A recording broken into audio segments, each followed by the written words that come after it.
Hey, I'm Luke Severeid, and you are watching Metal on Tap.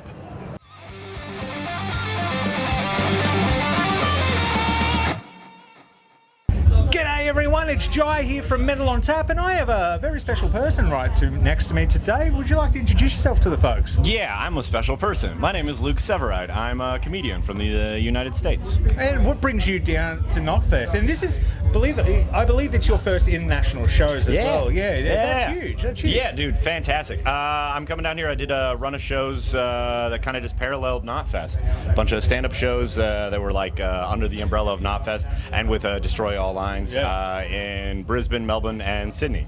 So this was just a big excuse to kind of go on a little holiday, see some Knotfest, some metal bands, and just kind of tell some jokes in between at the end of the day. I mean, kinda, yeah, a little bit. It was very much so a work vacation. Hey, look, it's a good thing. How are you enjoying Australia so far? Is there any of the rumours that you hear about the place? Did you experience anything?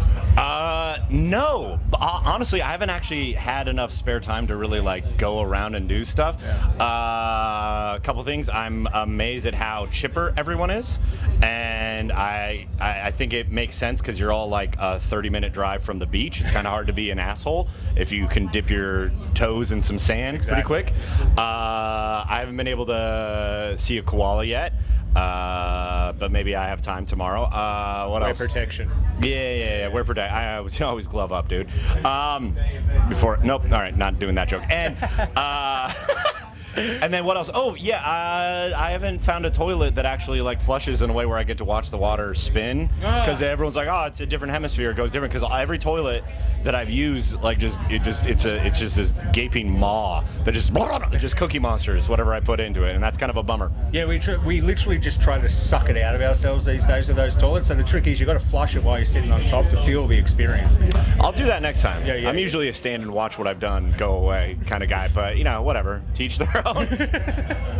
But mate, what have you enjoyed about Knotfest so far? Obviously, you've been around TikTok, Instagram, blown up over the last, I guess, year and a half now. You've been doing it for over a decade, though. How was that kind of surreal experience about going, oh, I've been doing this for over 10 years, now I'm starting to kind of get this worldwide recognition?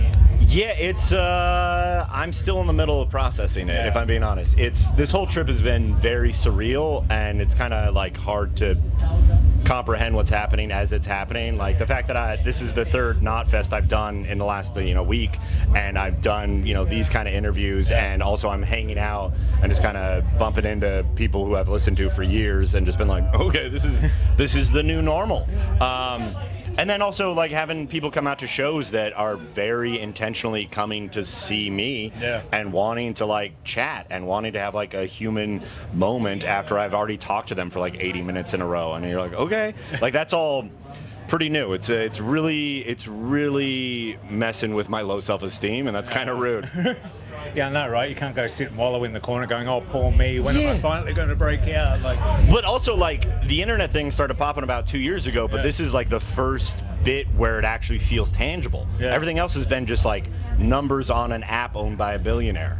Yeah. And now this is like, oh, no, I'm literally here because of jokes I told into a microphone that I recorded on a camera, that I edited, that I uploaded over and over and over. Not the same joke, over and over, different jokes, but that were shared, and eventually enough people saw it that they're like, oh, we'll bring them over here. We'll do the thing. So it's very gratifying. It's cool. And you mentioned running into the bands. Have any of the bands you've run into gone, look, I've seen you online. Have you had that experience with any of them yet? Not like that. Yeah, it's kind of I'm like, I want to be famous too. Like, no, I think it's still, I still got a little ways before. But I mean, some of the people in the band already like knew me or follow me on Instagram or in some capacity, but there isn't like hasn't been one of those, which is fine. That's not. So you're still in your humble stage. You haven't developed the big comedian ego yet, or do I need such a bigger bank account to have that ego? Yeah. I think you need a couple extra zeros and commas in your bank account I think so. And I can't wait. Yeah. I can't wait to become insufferable. Oh, I know. Money allows people to be the assholes they truly intended to be. Yeah. I know how politics in my country work. Okay, yes, moving on. Moving on from that. And, democracy? Let's move on from that. Okay, go ahead.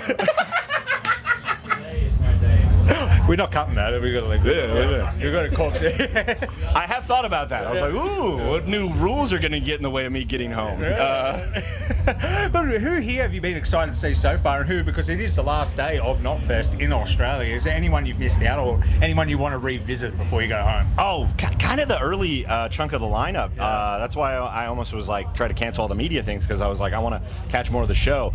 I was bummed that I missed Drain, because I totally they got added to the show, and I forgot that they were like kicking it off.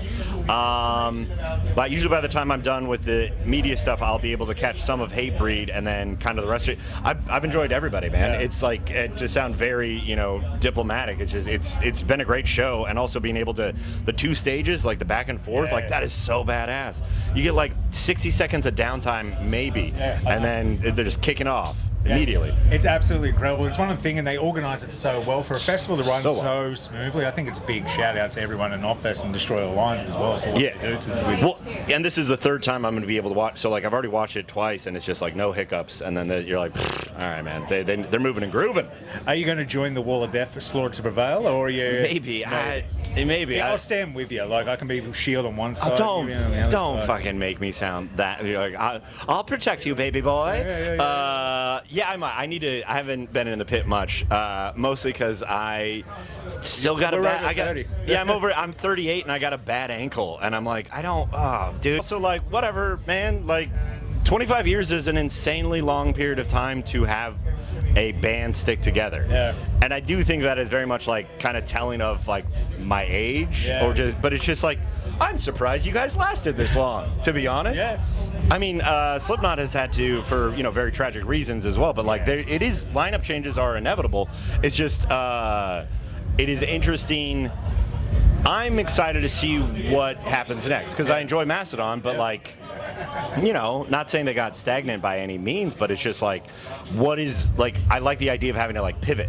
Yeah. And it's like, I feel bad for, whatever the hassle it is for them as people and all that stuff, but I'm like, I'm kind of stoked to see what they do now that they have to like, the constraints of a new thing makes art gonna Exactly. I'm being redundant. You get what I'm saying. No, I know exactly what you're talking about, because it's one of those things at the same time. It's kind of like a fresh look, a fresh take, a fresh, breath of fresh air. Maybe try something a bit different. Maybe fans will hate it. Maybe it'll be awesome. I guess we'll just find out. Either way, the fans aren't able to make anything nearly as good as what they're doing. So shut the fuck up.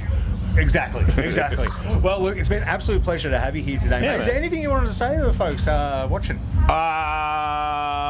I'll be back in like a year. Come see me tell jokes then, because he saw me. He didn't even bring it up. He was at the show yesterday, and he laughed a bunch. I guilted him into coming today. So. You didn't. I mean, it might have been a slight factor. But it was an awesome show. Like, honest to God, man, I pissed myself laughing. That was great. I went back and looked at the footage, and I messed up my camera settings, so it's like a little bit, like it's not. It's maybe usable, but oh man, is my face orange.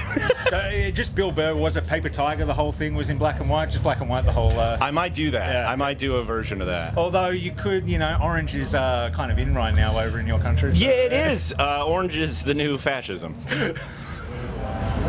And I think that's a perfect way to cut that.